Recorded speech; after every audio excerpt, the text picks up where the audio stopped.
ഇങ്ങനെ ഒരു പോട്ടിൽ ചെടി നട്ടാൽ മാസങ്ങൾക്കുള്ളിൽ കുഞ്ഞു തൈകളായിട്ട് നിറഞ്ഞു നിൽക്കുന്ന ഒരു ചെടി ഇഷ്ടമാണോ? ഇഷ്ടമാണെങ്കിൽ വീഡിയോ കാണൂ. നമസ്കാരം, പുതിയൊരു വീഡിയോയിലേക്ക് സ്വാഗതം.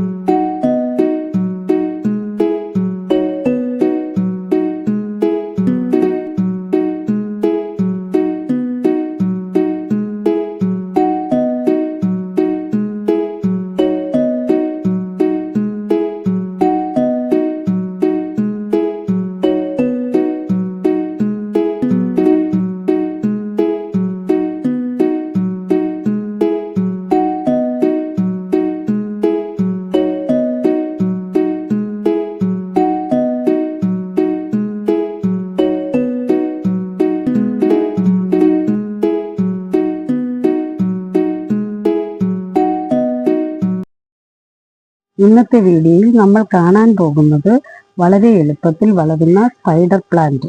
വീട്ടിന്റെ അലങ്കാരത്തിനും വായു ശുദ്ധീകരണത്തിനും സഹായിക്കുന്ന സ്പൈഡർ പ്ലാന്റ് ആണ്. പച്ച നിറത്തിലുള്ള ഇലകളുടെ നടുവിൽ മഞ്ഞ നിറത്തോടു കൂടിയ സ്പൈഡർ പ്ലാന്റ് എല്ലാവർക്കും ഇഷ്ടമാകും. എല്ലാവർക്കും പരിചിതമായ ഈ ചെടി വീട്ടിലോ ഓഫീസിലോ വളർത്താൻ കഴിയുന്ന ഒരു സുന്ദരി ചെടിയാണ്. സ്പൈഡർ പ്ലാന്റ് പല തരത്തിലുണ്ട്. എൻ്റെ കയ്യിൽ രണ്ട് വെറൈറ്റി മാത്രമേ ഉള്ളൂ.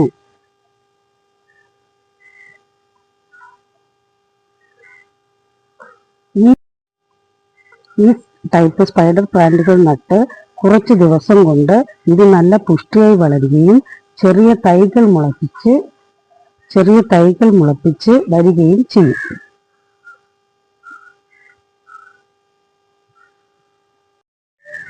സ്പൈഡർ പ്ലാന്റ് ഡയറക്റ്റ് സൺലൈറ്റ് ഇഷ്ടപ്പെടുന്ന ഒരു ലോ മെയിൻ്റനൻസ് പ്ലാന്റ് ആണ്. ഓവർ വാട്ടറിങ് ഒഴിവാക്കണം.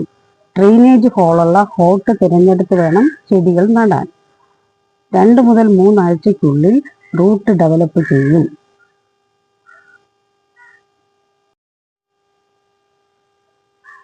സ്പൈഡർ പ്ലാന്റിന്റെ ബെസ്റ്റ് സോയിൽ മിക്സ് എന്ന് പറയുന്നത് 40% ഗാർഡൻ സോയിലും 30% ചകിരിച്ചോറ്, 20% മഴവെള്ളം ഒലിച്ചു വരുന്ന അടുത്തുള്ള മണൽ, 10% കമ്പോസ്റ്റ് അഥവാ ചാണകപ്പൊടിയോ ജൈവവളമോ ഉപയോഗിക്കാം.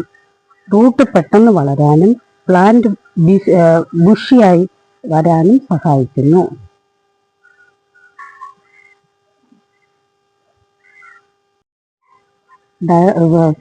സ്പൈഡർ പ്ലാന്റ് ഇൻഡോർ ക്വാളിറ്റി മെച്ചപ്പെടുത്താൻ സഹായിക്കുന്ന പ്ലാന്റായി അറിയപ്പെടുന്നു. വീട്ടിനകത്തുള്ള ഹീനമായ വായു ഘടകങ്ങൾ കുറയ്ക്കാൻ ഇത് സഹായിക്കുന്നു. പച്ച നിറത്തിലുള്ള ചെടികൾ കാണുന്നത് തന്നെ മനസ്സിന് ശാന്തി നൽകും. Easy maintenance, low light, moderate water, easy propagation. ഇതാണ് ഇതിൻ്റെ പ്രത്യേകതകൾ. സ്പൈഡർ പ്ലാന്റ്സ് സാധാരണയായി ബിഗിനേഴ്സ് സ്യൂട്ടബിൾ ഇൻഡോർ പ്ലാന്റ് ആണ്. ഇൻഡോറിൽ ഫ്രഷ്നെസ്, ബ്യൂട്ടി, പോസിറ്റീവ് വൈബ് എന്നിവ വേണമെങ്കിൽ ഒരു പോട്ടിൽ സ്പൈഡർ പ്ലാന്റ് വീട്ടിനകത്ത് വെച്ചാൽ മതിയാകും. ഈ വീഡിയോ നിങ്ങൾക്ക് ഇഷ്ടമായെന്ന് വിശ്വസിക്കുന്നു. ഇഷ്ടമായാൽ ലൈക്ക്, കമൻറ്റ് ചെയ്യണേ. കൂടുതൽ വീഡിയോകൾക്കായി ഈ ചാനൽ സബ്സ്ക്രൈബ് ചെയ്യൂ. നന്ദി.